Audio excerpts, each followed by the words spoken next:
Welcome back, action figures, to another episode of Action Motorcycles.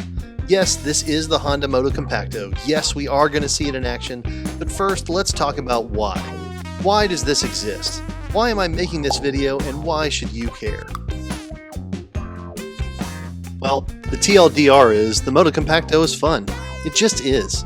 It turns heads, it's whimsical, and when you see one, you immediately want to ride one, period.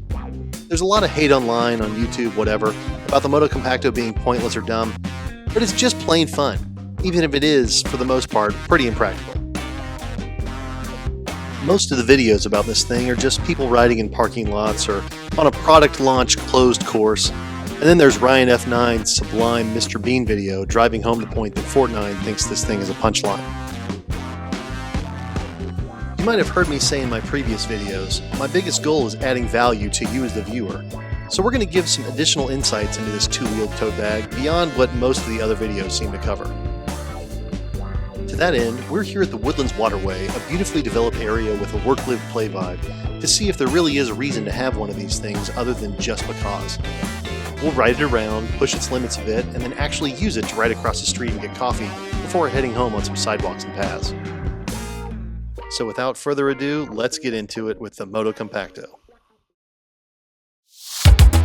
This is the Honda Motocompacto, a foldable electric personal mobility device that's designed for short-range urban use.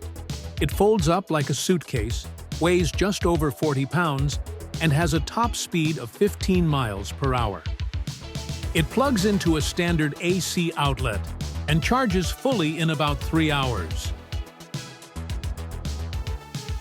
The idea comes from Honda's 1980s Motocompo, an ultra-compact scooter designed to fit in the trunk of a car. The Motocompacto is that concept, modernized and electrified for today's city rider. Comparing the two, the Motocompo's drawbacks far outweigh the Motocompacto's shortcomings. In a setting like this at the Waterway, the Motocompacto starts to make some sense. Paths are clean, traffic is light, and you can move around without worrying about gas, noise, or parking. It handles best on smooth pavement, however. Anything rough and you're going to feel it. There is no suspension, so long rides are out of the question. The seat is firm, but for short trips, you can make it work. The concrete here at the Waterway is certainly made for a bumpy ride.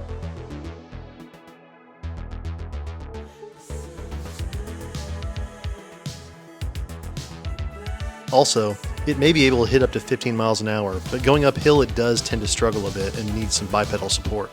Climbing up this grade of the bridge pushed its limits. What else can you say about it?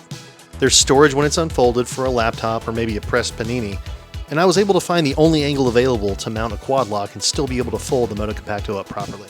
Also, check out this cool drive-by. So here's the fun part, getting from one part of the Woodlands to the other without needing a car or a parking space.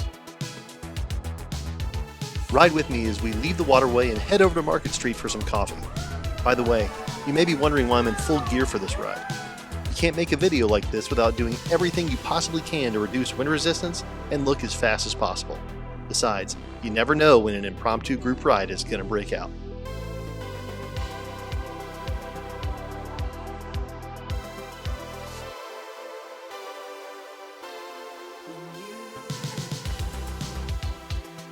Riding on sidewalks like this is extremely easy for the Motocompacto.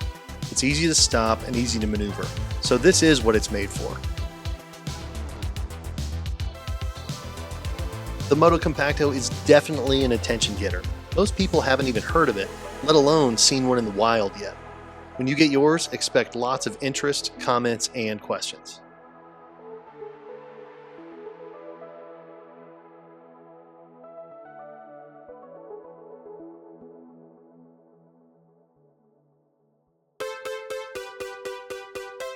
Alright, now that I've got some jet fuel in the old bloodstream, let's see what it's like riding this thing home.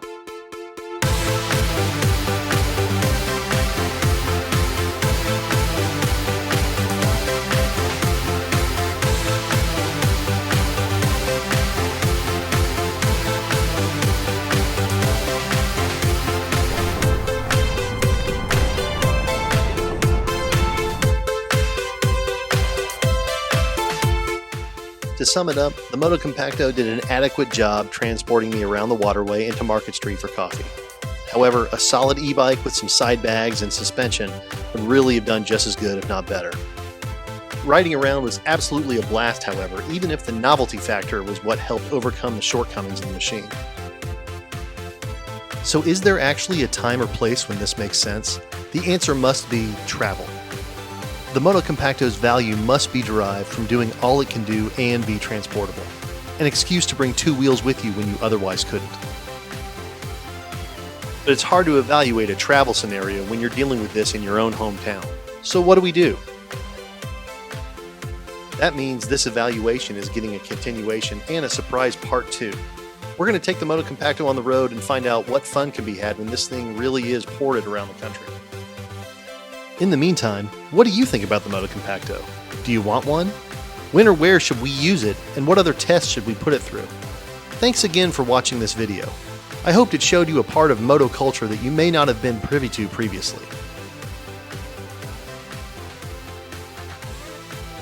Don't forget to like and subscribe, and please check out the Action Motorcycles YouTube channel for tons of videos about other aspects of moto culture and motorcycles.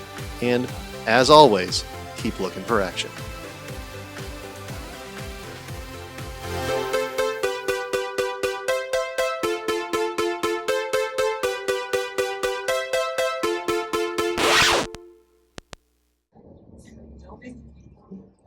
Oh, wow.